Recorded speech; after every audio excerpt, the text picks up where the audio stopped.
evening and welcome to Piscataway. This is Tuesday, July 9th, and we're on the air live. If you'd like to speak with me or my guests, please call us at any time during this hour-long program at 732-562-2305. Tonight's guests are Freeholder Kenneth Armwood and Piscataway Police Chief Mike McLaughlin. Freeholder Ken Armwood is a lifelong resident of Piscataway. He began his political career on the school board at the age of 19. He later served on our township council for 9 years and was pivotal in renovation of Quiveltown Park. A freeholder for the past 6 years, he's been chair of the county's Business Development and Education Committee, and we always love to welcome back Freeholder Ken Armwood. Thank you. Mike McLaughlin is our police chief, joining the township as an officer in 1985. He has worked in patrol, juvenile, vice, community policing, and general investigation sections. Rising through the ranks throughout his career, he was sworn in as chief in January, and we also like to welcome back Chief McLaughlin. So this is like an encore presentation of the two of you coming back on. But you know, here it is July, it's summertime. Piscataway never sleeps, Middlesex County never sleeps. There's always something going on at the governmental level or the private sector level, education level, or higher education, West being the home of Rutgers University. So I think what I'm going to do is I'm going to turn the ball over to Freeholder Armwood. We have about 20 minutes of roll-ins throughout the show that we're going to go to, and then I know several of them has to do with some of the upcoming police events and past events that just recently happened within the police department. So let's take it away, Freeholder. Why don't you talk a little bit about if you go through Newark Airport, you see these large signs up in North area advertising Middlesex County in the airport. What is that all about? It's all about making sure people know the great things that are going on here in Middlesex. We had to look at our brand and determine how we were going to brand ourselves and what are we known for, what are our strengths. And oftentimes what came up was the diversity here, the education. People know that we have a sound educational system, not only on the local level, but when you go to the county level with the county school system, the county college, and also Rutgers University being here. So it was prime time for us to go out there, let the world know what was going on here in Middlesex County, make sure that we were bringing in good jobs for our people so that they would have good jobs they could work in. We wanted young people who have grown up here to stay here, that they were educated here in a great school system, and that they would have a great future, a great job, and raise a family here. Well, and piggybacking off of what Freeholder Armwood just mentioned, one of the toughest challenges as recruiting diverse businesses to move to Piscataway and also Middlesex County, one of the first things that they ask is not necessarily what the tax rate is to that nature, but they actually ask how educated is the workforce. That is probably the number one question that businesses that are looking to locate in central New Jersey, not just in Piscataway, they ask about.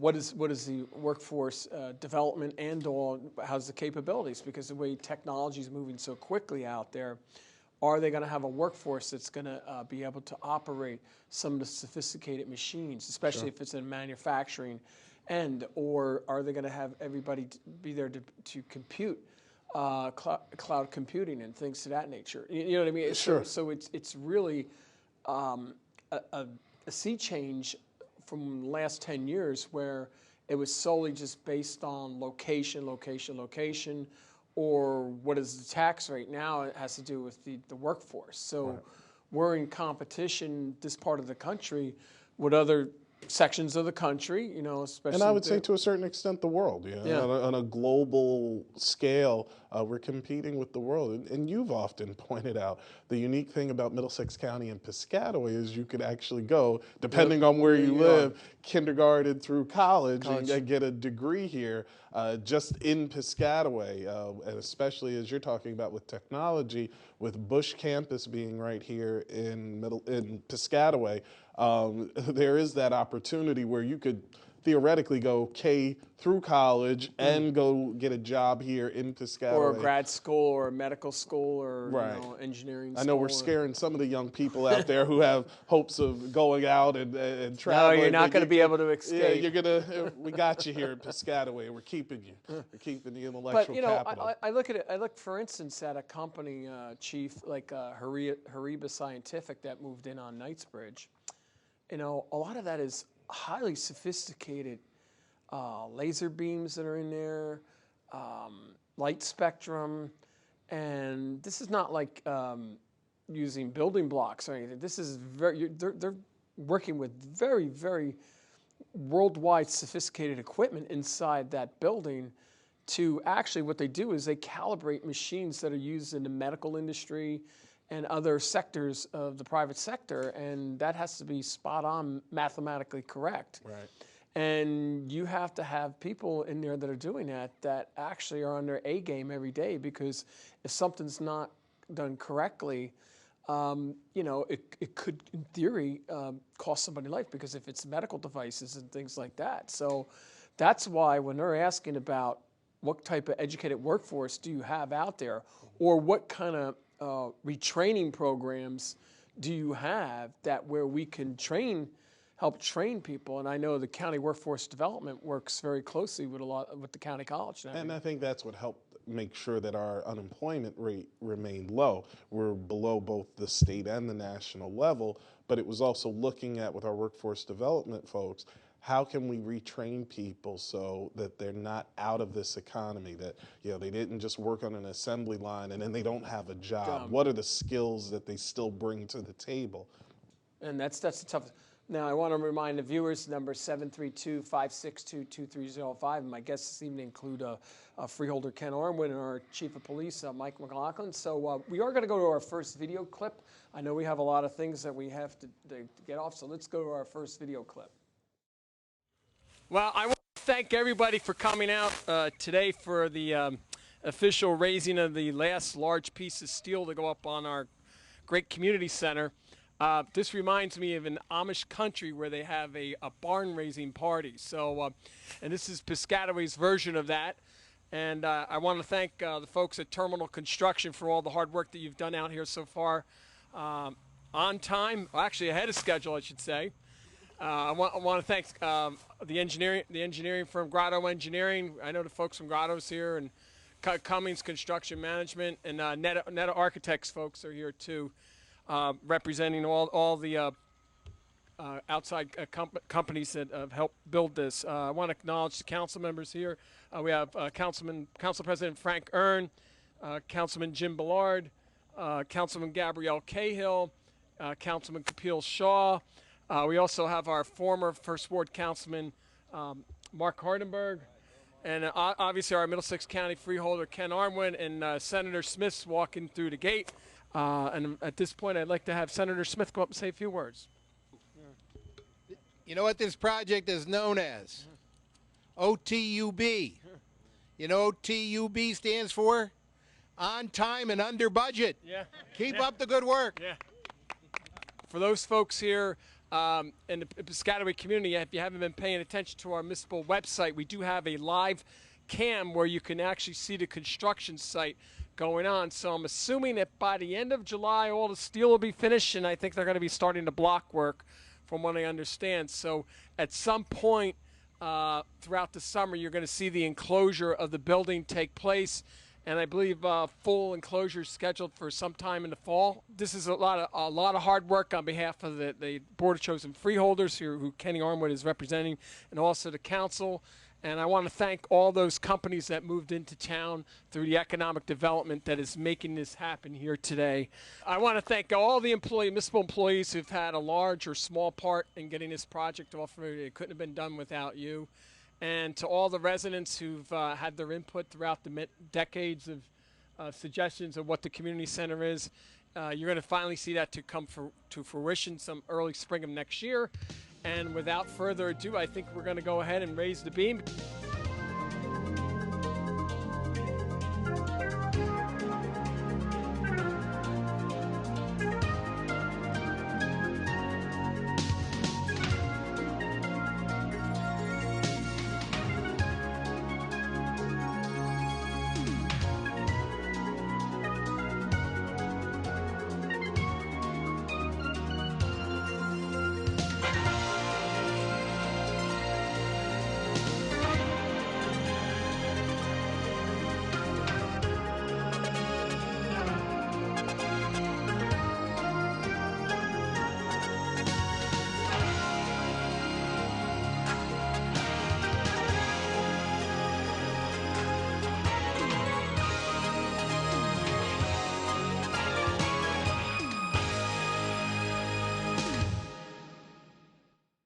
I think, Chief, I'm just amazed on how when the steelworkers, unionized steelworkers out there just lift the beam up and they make it look like they're Superman out there, just putting that right in place. Heavy equipment, heavy steel, always very impressive to watch those men work, those people work. But they're actually moving very quickly out there, Freeholder.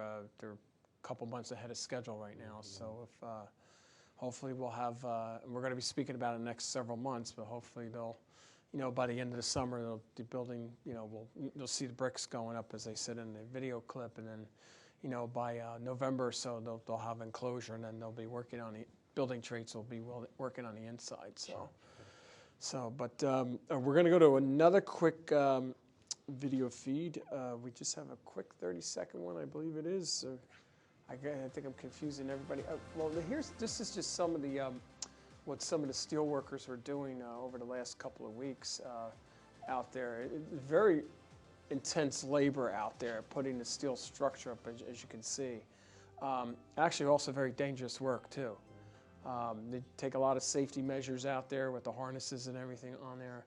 And as you can see, this little quick video footage, you can see how it looks like a jigsaw puzzle coming together out there. Yeah. So you'll see it a little more and more. Like I said before, if you want to go, just go on our municipal website to our live feed out there. Sometimes it's blocked because of the rain. There's a raindrop that'll get on if it's raining out there. You can't exactly see it. So. We're going to go to one. I want to get the chief engaged in here in a conversation. So we do have a clip from the Piscataway 2019 Youth Week, and then right after that clip is over, we'll have the chief jump in. So let's go to the videotape.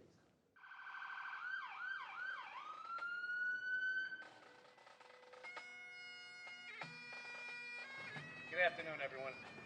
I'm Chief Michael McLaughlin, and welcome to the Piscataway Police Youth Week graduation ceremony. This program has been a staple of the community policing section since 2000, and it has grown tremendously over the years. This is one of my favorite programs that the police department offers because it gives us an opportunity to interact with the kids and share some of our experiences.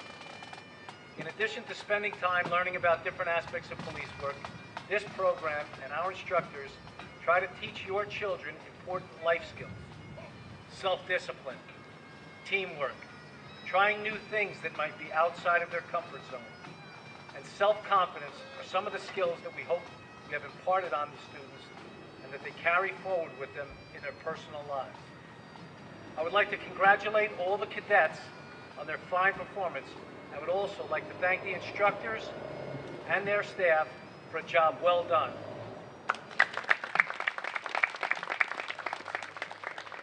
At this point, I would like to acknowledge some of the people whose support makes this program such a success.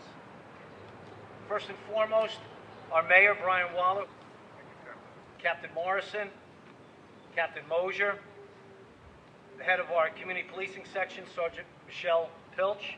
The bagpipes are courtesy of the Middlesex County Police Fire Pipe and Drum Corps. Detective Lachlan, our lead instructor. I'd like to introduce his staff. Instructor Rose, Instructor Myers, Instructor LeBrew, Instructor Patel. Detective Lachlan, please prepare your class for final inspection and graduation. Who are you? Piscataway Police Youth Week Class 2019, sir. I can't hear you. Piscataway Police Youth Week Class 2019, sir. One more time. Piscataway Police Youth Week Class 2019, sir.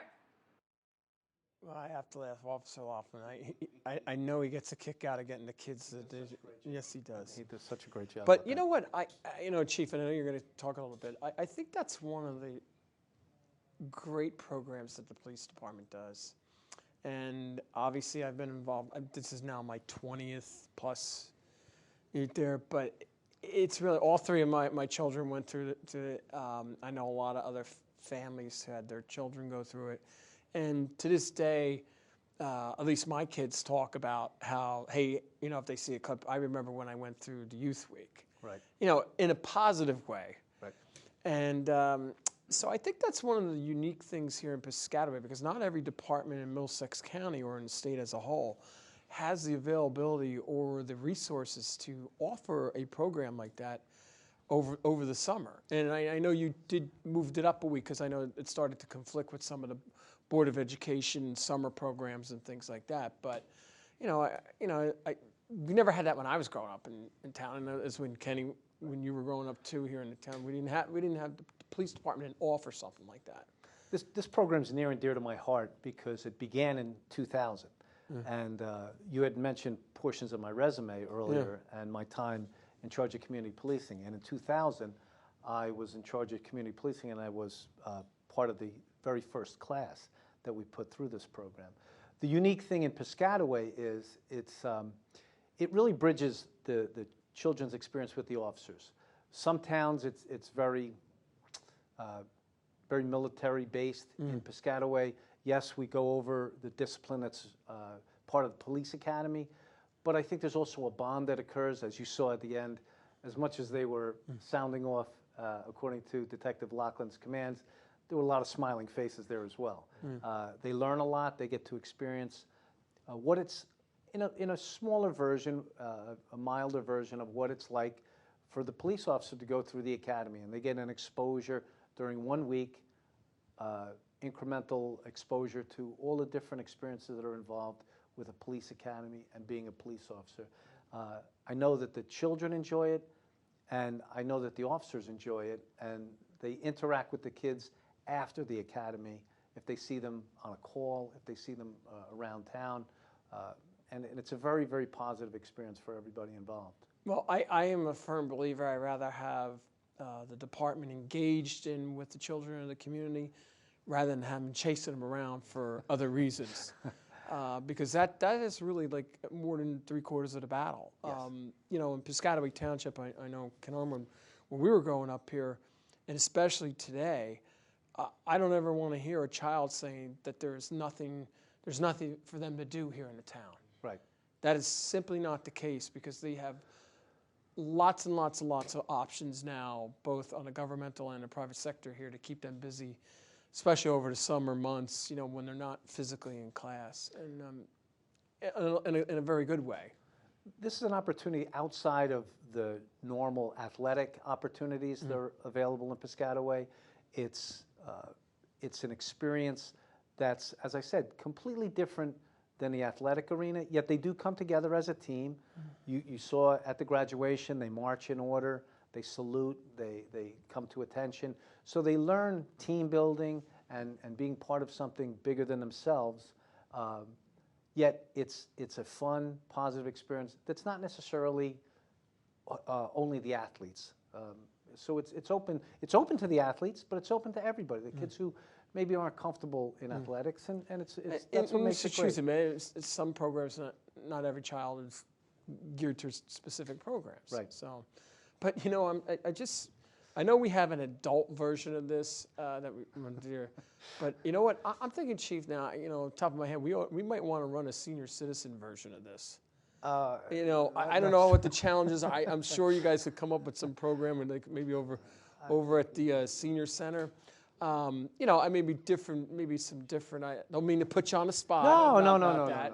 No. But it just reminds me, because it's either geared towards children or adults, but like the seniors. But you know what?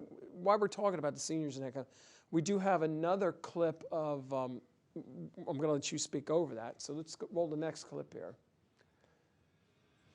This is our Coffee with a Cop program that took place. We were invited by the Senior Center to come and make a presentation. There's the donuts. Here's the donuts. You caught us. There's the coffee, with the donuts with the coffee. And Coffee with a Cop is, there's some of our detectives along with our uniformed officers, and they're available for us. Here you see an interaction with Officer Robbins. Because the officers are present, the people who are attending feel much more comfortable interacting. As you said, the senior idea, there's Captain Morrison and Detective Bell, Captain Mosier's in the background with Officer Robbins, and it's just a casual encounter with the police officers what's going on, what can I do to better protect myself in whatever situation they You know what I'm upset about? I didn't see any crawler button there. I like Well, it crawlers. was there, but I got it. So. Yeah. But you know, but it's just that not, you haven't done it just over at the senior center. You've gone to other venues too to have the coffee. It's a rolling show, the Coffee with a Cop. We've been invited by several businesses in town. Wawa hosted us one day. McDonald's has hosted us. As you saw, the senior center, ShopRite has had us if there. it was at McDonald's, I would have had a sausage cheese with McLaughlin there. But the companies are supporter very of gracious. sausage. They're very gracious when they have us there, and Yeah. it's always a very positive experience for. Well, not only just for the local residents, but more importantly, the business community, because Right. they're also part of the community. Yes. And they too like to see, you know, everything safe, just like the residents do. It's a welcoming environment for the officer to stand there, engage with the business owner, and it'll bring the officer back more. They've had a very positive experience with the management and the personnel that work there. Obviously, they're going to return there, and that everybody benefits from those experiences. Yeah. Speaking about officers inside businesses, periodically you do have cops and shops program where they're actually in liquor stores. That's true. That's true. You know, little word of advice for underage drinkers: don't even try to attempt to go in and buy liquor, because you never know when it's an off-duty police officer behind there. You don't know who the other customer is, Yeah. or who maybe is behind the counter. And if you have a false ID and you're trying to pass it off, there's a trained eye that's looking at that ID. So Yeah. you could find yourself down at headquarters and Yeah, maybe you know, calling and mom or dad to come. it's pick not you up. just because we're a university town. It's that there's not only is it against law, but more importantly, there's a liability issue for the business that, you know, potentially might sell it. But more importantly, it's something that happen in a motor vehicle while they're driving. Right. That's, you know, some harm might come about. So that's why that program's. It's a preventive measure. It's not just to catch the violator. The warning is out there. You've seen we have a police car has half of it's a taxi cab, half of it's a police car. You choose the ride, take a taxi home, or take a police car home. It's about choices, and we're just trying to remind people it's not necessarily an enforcement tool, it's an education tool. And we really want everybody to arrive home safely. We're not looking to arrest everybody. We really want a safe passage, not only for that operator who maybe has gone too far, but the rest of us who are out there using the road. It's a shared roadway. Nobody has ownership on the roadway, so we want everybody to travel And you safely. segue in, we have a videotape. Speaking of roadways, we have a videotape of our newly finished road in town, School Street. Hooray! As most of the residents along School Street know, this has been going on for over a 3-year period, because it was the reconstruction of the street, which is more than a mile long. And, you know, it was done in 2 phases out there. And remember the first phase we had when the Governor Christie did the shutdown of the DOT funds, and that delayed that for several months and things like that. But, you know, now that you're seeing a time lapse here in the video feed, but now that it's a finished product out there, it's really great seeing all the residents in that neighborhood now actually coming down and walking on the sidewalks. You know, whether they're pushing the stroller or kids on the three-wheelers, you know, now they can, you know, walk safely now down that street. And, you know, it is a collector street for that North Stelton section. And Kenny Freeholder, you grew up in that general area. Yeah, right near over school. there. And, you know, obviously that's a big difference from when you were growing up there. Right, and it's the improvements were much needed. I know when Yeah. I was on the council, we had already begun talking About it. design So it's plans. great to see it come to fruition. Couldn't get it done soon enough. Yeah, happy So- for the residents yeah. over there. So just in case anybody asks out there, the culvert bridge that the county has out there, they're eventually going to widen that out. The sidewalk, we have to put a barricade up because it stops, and there's like a 5-foot difference between the sidewalk and thing. But, you know, just use the other side of the street. But it's planning for the future right there. But as an aside note, as we were talking about the North Stelton section, We're in process with Edison Township for Brotherhood Street. We're looking to be out to bid at the end of this year on that project. And then also in 2020, I believe it's going to be Justice Street's going, and then 2021 will be International. So then that means the entire North Stelton section of Piscataway will have been reconstructed, and what the last piece will be once the county finishes up that very large project on Stelton Road. Then we're going to look to do the older section of Ethel Road from between the bowling alley to the Edison border. Yeah, it's coming along. Actually, it is. Took Ethel Road here. Yeah, I think they were saying. I think the engineering department was saying by November it should be finished, so which is good. Which is very big safety improvements out there. Police, as the chief knows, we've had some very serious fatalities along that stretch of the roadway for the last 5-6 years. Yeah. When you have a chopped road, if you will, it's just the adjustments that a driver has to make. It does cause problems. But noting what you had there on the footage that you had of School Street, what I took note of is the Belgian block and basically the beautification of the roadway. Yes. It has to appeal to the residents that the beautification of their roadway. It just looks better with the sidewalks and, as you said, Mr. Mayor, the walking. It's the buy-in of the local tax dollars reinvesting back in where the neighborhood is. Right. And as an aside note, every once in a while I'll get a question about the Belgian blocks for straight curbing. In a lot of cases, when the engineering department bids it out, it actually comes out cheaper than regular straight curbing, and maintenance-wise, because if you're just replacing a tooth, right, instead of a 10-foot section. So we have to think of those things in drawer. So we do have another clip on the Senior Varsity Awards. So let's go to that videotape. And this was taken at the Pines Manor there. And Ken, you're a Piscataway High School graduate. You were at one time years and years and years ago. Easy on the how many years. You don't have to keep repeating it. This is the annual high school sports scholastic show with all the seniors and their parents there, with the awards ceremony. That's always held in around the second week of June. But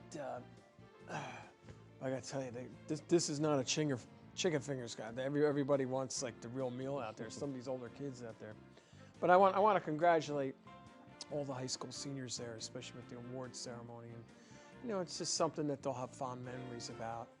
When they get older, when they get 10 years later, they'll still remember their days there. So that's why I always like showing up at events like that to say congratulations.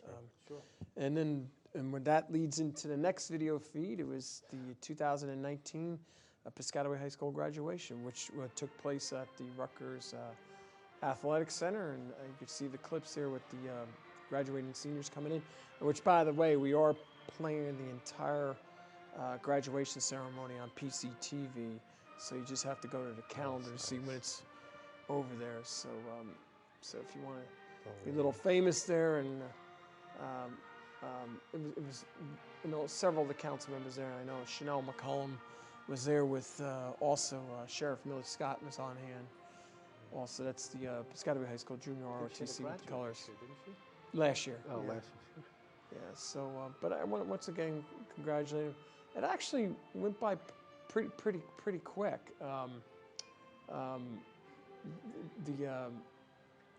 The awards ceremony, I think the Board of Ed's gotten it down a little bit better with giving out the diplomas right there, because you know how the kids get antsy out there. Nobody wants to really listen to speeches. And they want to just graduate and get out of there. So, because a lot of the parents take the kids out to dinner afterwards, and or they have to go to some of the graduation parties or whatever. Which, by the way, that's one of the things that the police department working with the Board of Ed is Project Graduation, where they raise funds where the students can go to a safe place graduation night. Collectively go there to a safe location. Yeah. And it's a tremendous help to that graduation night tragedy that we're familiar with from our youth. Right. Yeah, you don't want to see a life cut short or somebody seriously. No. So with that, we're going to go to our monthly announcements, and I'd like to thank the 2019 sponsors of this year's fireworks shows. They were Mara Health, Cedar Grove Cafe, Hot Pot Lloyd, Johnson & Johnson, Kinkasharo, DeLeo Brom, Parker Life, and the Rockefeller Group, obviously Senator Smith, and Terminal Construction Corporation and Unity Bank. And thank you all for contributing both large and small for this year's fireworks display. And I want to just review, it's just not about just paying for the fireworks. And we'll get into this after how involved an event it is. So the concert series in the parks is starting up this week on 7/11. The performances are on Thursdays at 7 p.m. in the Columbus Park Gazebo. And this Thursday, July 11th, is Soul Groove, the very best of pop, a dance with an R&B. And on Thursday, July 18th, will an upbeat tunes of Buddy Holly and Roy Orbison with Ray Vaughan. And on July 25th is Motown and R&B and classic run by Dimensions with Valerie Adams. And August 1st is a jazz singer, Carrie Jackson. And once again, if it rains, just listen, look on our website. The alternative site is at the Senior Center. It's just amazing, Chief, how many times people just say, where's the alternative site? This has been like for the last 10 years, it's been the alternative site. So, and hopefully we have a resolution that it's not going to rain at all. So, on Thursday night. So, and last but not least, National Night Out. Chief, you want to talk about that? Sure. National Night Out is going to be Tuesday, August 6th from 5 p.m. till 8 p.m. It's on Stulton Road. And it's a great opportunity to come out, meet the police officers, meet the firefighters, meet the rescue squad. Yeah, you could go out of the clip here and focus back on the chief here when he's talking about National Night Out. So, okay. The National Night Out is a community coming together on August 6th, Tuesday, August 6th, 5 to 8. It's a great opportunity to come out and meet with the police officers, the firefighters, the ambulatory services in town, along with the businesses and several of our community involved activities, such as our graduates from our Citizens Police Academy. which, by the way, has turned out to be a very large, helpful operation to the police department. It certainly has. Our graduates from our Citizens Police Academy are solicited for their assistance, and I always tell them at the classes that we are going to call, and we do call, and we ask them to come out and volunteer, either to help people along, to show them where they need to go at different events, whether it be the fireworks or street fair. You'll see them at the street fair. And they provide information on people who are interested in the programs that they participate in. And they always wear the Citizens Academy shirt. And I tell them at every graduation that they're part of something bigger than themselves now. And they're part of our team, which is they embrace that opportunity to come and help at different events. And without them, we would certainly have our hands full. They're terrific. Especially when you have large events like the parade that we have on Memorial Day. And then the bigger one is obviously the 4th of July fireworks. You might want to just go over briefly the planning that takes place months ahead. Well, several months in advance, the traffic direction, the bathroom facilities, what vendors are going to be up at the stadium. John Tierney, our recreation director, does a terrific job with this, along with the police department and the DPW. Mike Mosier down at DPW is a great asset to us. I hope I'm not name dropping. I apologize. These are the people who they come to mind because they're such a great help to us, and they make this operation roll so smoothly.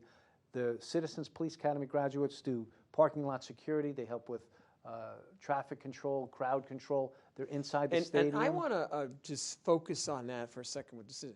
And the significance of that is that, as Freeholder Armwood, that the amount of crowds, our 4th of July program that we have down at the high school has become more of a regional event. It's no longer just a Piscataway event. You have a substantial amount of folks throughout Middlesex and Somerset County that come in to watch that show because we're one of the few towns in the central New Jersey area that actually has a 4th of July celebration on 4th of July. And it does create a lot of pressure on the local police department when you have that, even though our department's used to having Rutgers Stadium crowds and things like that, but there it is, you have mutual aid coming in, whereas this one you're really not necessarily having mutual aid. It's really just all about our own team taking care of it.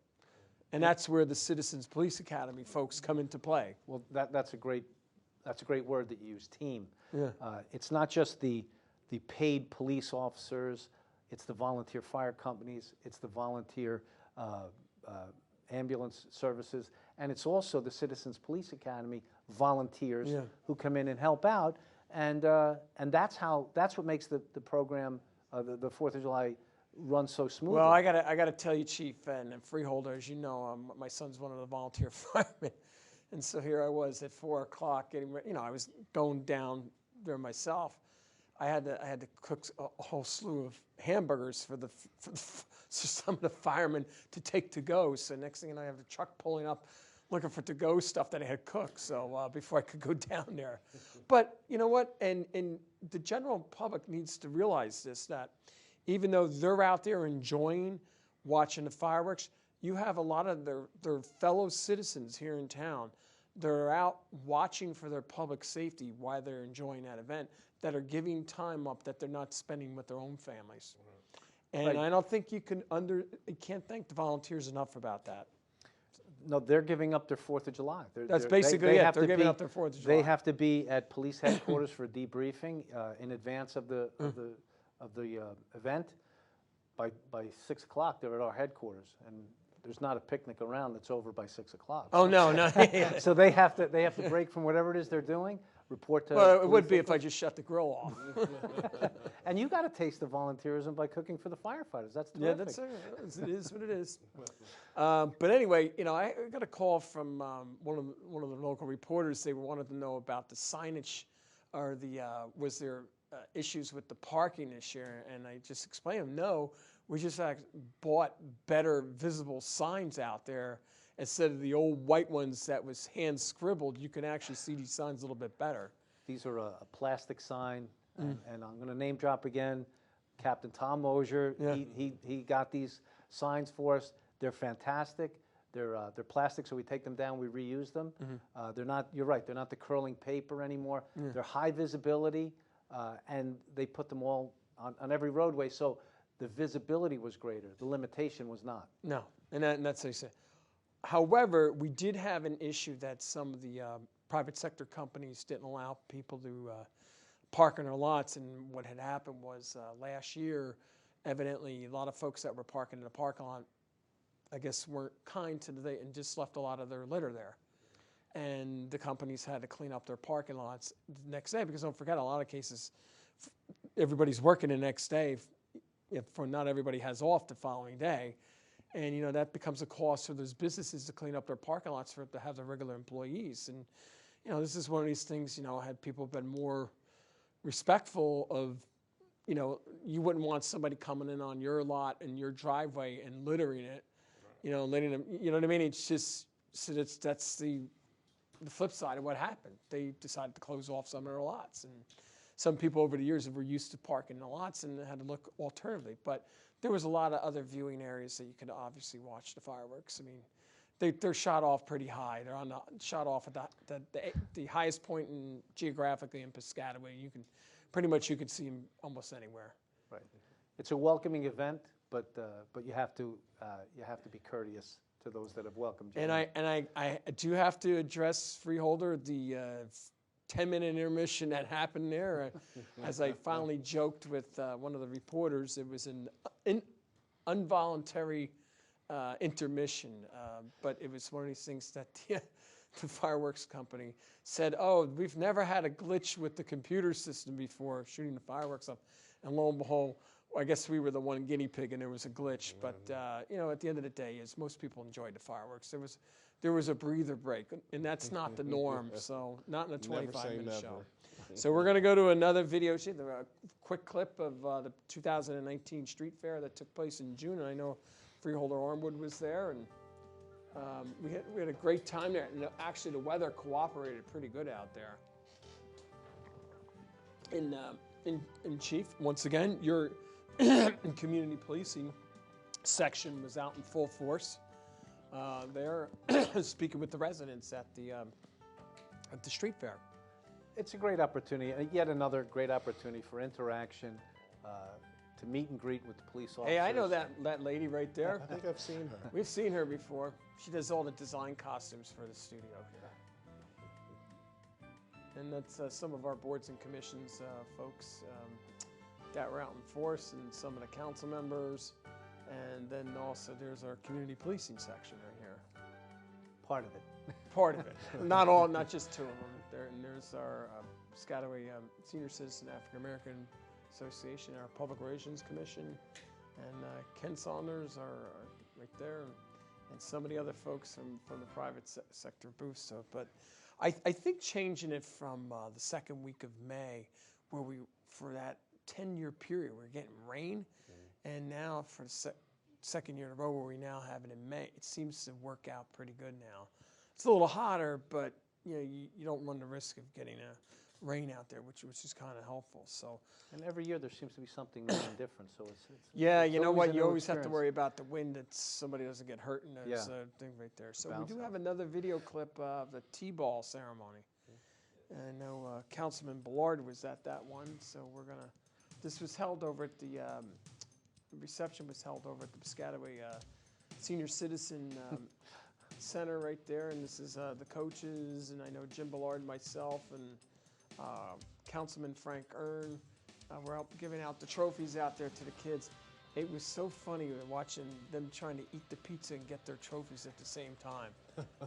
So I think the parents got a big kick out of it. But from what I understand, there was well over 100 plus children, 150 children that were involved with the T-ball. And this is all part of the Let's Play Ball initiative through the United States Conference of Mayors and Major League Baseball, because they're recognizing that, they're losing fan base out there, because there's other options for kids now, like soccer's becoming very popular and has been popular. And so now that's why we're putting a big emphasis on T-ball, and then, to do that, and, to get people back into watching baseball or just playing it in general. So, and it's a free program that the township offers through the Department of Recreation. So, all right, so Freeholder, do you got any words of wisdom there else on the county on? Going on the county level, we have some really good things going on with our schools. We got some great news towards the end of June that our two academies, the one in Edison and the one in Woodbridge, they both were recognized having the #1 and #8 ranked SAT scores in the entire state. And these are our county schools. Let me ask you something. Sure. I know they're part of the county. If somebody was thinking, how do they go about? They could go on our website and apply. Okay. I have to tell you, it is very competitive.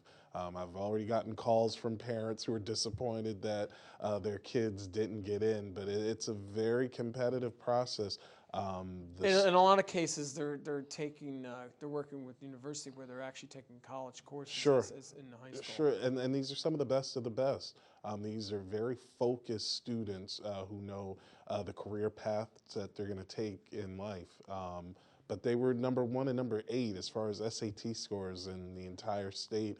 And then there was another recognition where they were ranked in the top 100 schools in the nation, both of those schools. And as I like to remind the residents of Piscataway and other towns in Middlesex County, these are your schools too. It's not just your local schools that are run by your local Board of Education. These county schools belong to you too. These are your students. And I would encourage anyone out there who's watching this, if you have a student who's interested in STEM or biomed, who really wants to focus on that area, apply and see if they get in. And those classes, the schools are down at the Middlesex County College. Right. There's the one at Middlesex County College, and then there's the other one. And then you also have your VOTEC schools. So again, another school. We have one of the VOTEC schools here in Piscataway, so that's another opportunity to be educated here in Piscataway and never leave. And I have to. If I was at the dedication ceremony of the one in Piscataway, I mean, I was in grade school at the time. And I remember when that was dedicated, because it was the newest facility at that time, because everybody went to the New Brunswick one. Right. Which was the first county VOTEC school in the nation. Yeah, a lot of people don't know that history there. Yeah. But we're looking at adding some advanced manufacturing and some other courses to what we already do. Obviously, drones are becoming very big. Yes, big industry. So we're looking to add some of that to the curriculum, and just very proud of the students and the staff over there and the great job that they've done at all of the schools. Well, you know what? You talk about adding to curriculums, and one of the toughest challenges, like the VOTEC's keeping up with the times. I mean, it's not just all about the building trades now; it's about high tech. Right. These are students who you've erased the old adage and the old sayings about that VOTECs were for kids who couldn't make it in the regular schools. These are very competitive young people who are very smart. They do well in all of the regular courses and in addition to the vocational trades that they want to take. And we know now, looking at our economy, we need more people in the vocational areas. We need plumbers, we need electricians, people who work with their hands. So let's encourage our young people to follow their passions. And if they like working with their hands, they like working on cars, let's encourage them to go that way. I wish I had paid attention in school and gone in. I know a lot of people used to make fun of the people who used to take the auto classes.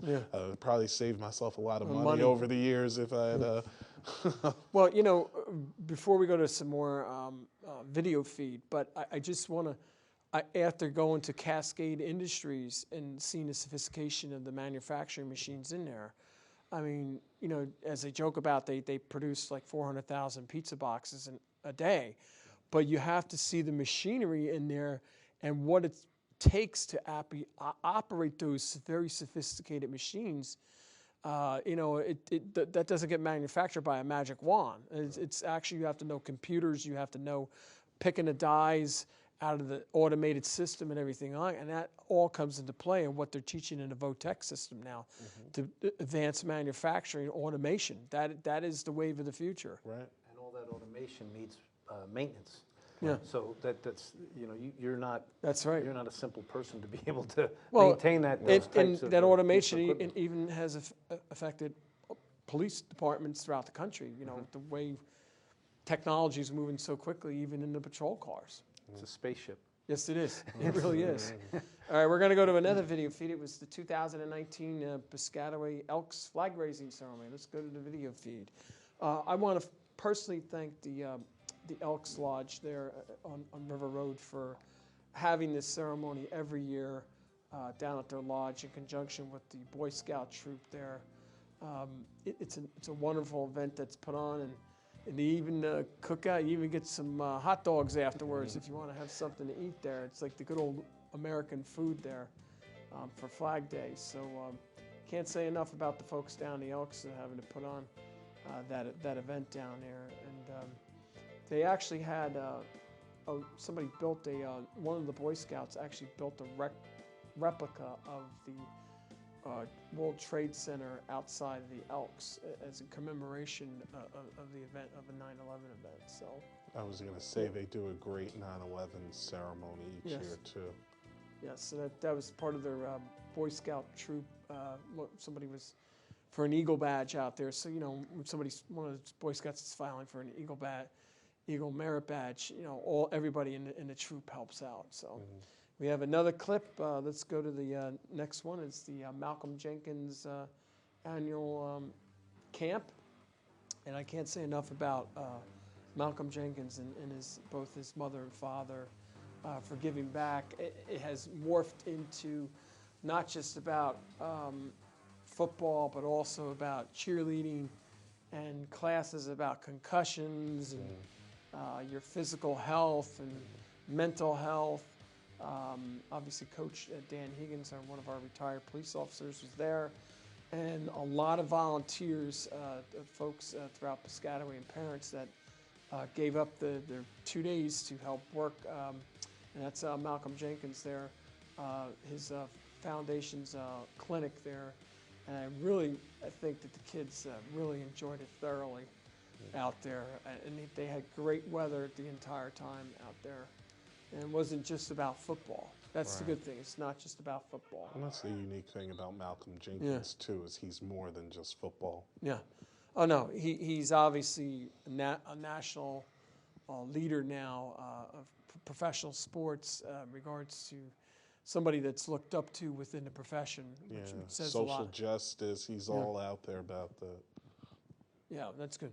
We do have another clip that was taken at one of our 4th of July ceremonies at the Metlar Bodine house. Let's go to the video feed. And this was that's the junior ROTC at the event, and then we had a lot of clips from some of the grade school students who sang songs to the folks that were there in attendance at the Bodine house. And this is some of the teachers that were there to help the students out. And we had some of the high school students down there from the choir. And so I want to thank them also for being there. It just gets a little bit different flavor of several different events that take place in Piscataway throughout the entire 4th of July weekend. And I know the next day afterwards, they had a ice cream making seminar at the Knoll Colonial Ice Making Seminar right there. So they do a lot of neat programming that's out there. So, and I know we'll be closing out the show in a few minutes. But when we close out the show, there will be video clips of the Lake Nelson Day area parade, and then also the 4th of July fireworks. But so I mean, so Chief, just to get back very briefly. If somebody wants to get involved in the adult section, how do they go about that? The Citizens Police Academy? Yes. The basic course is in February, and that'll be posted on the township website. The advanced class is an invitation. Once you get through the first prerequisite course, you get invited to the advanced course. But the first and beginning course is in February. It's 12 weeks long. It's Thursday nights and 2 hours. And I always give out, if their significant others have any questions on where they are for Thursday nights, I give out notes. Permission slips. Permission yeah, slips very to say nice that of you. they're It's there. always very nice of you. So, of their attendance. so. And that's a more adult level. That's Yeah. The canine dog. That's a demonstration and hands-on opportunities for adults, and they get it more on an adult level on what a police officer's daily activities involve. Well, you know, it's kind of funny, Freeholder. Some of what happened was in the last several years, you'd have one spouse take the course, and then I guess from talking with the other spouse, then the following year the other spouse takes the course. Yes. It's kind of funny. So, and then the other spouse shows up at the graduation, and it's like a role reversal. It's kind of funny. There's a great deal of pride Yeah. in the achievement of graduation. You've been there for some of the speeches, and they're really remarkable what the student gives back to the instructors at the graduation on their recall of every class and everything that they learned and the full experience. It's really nice for the officers to get that positive feedback at the end of the program. So one of the things that we do, we're going to do maybe have a coffee with the cops maybe at one of the Thursday night concerts. That would be a nice idea.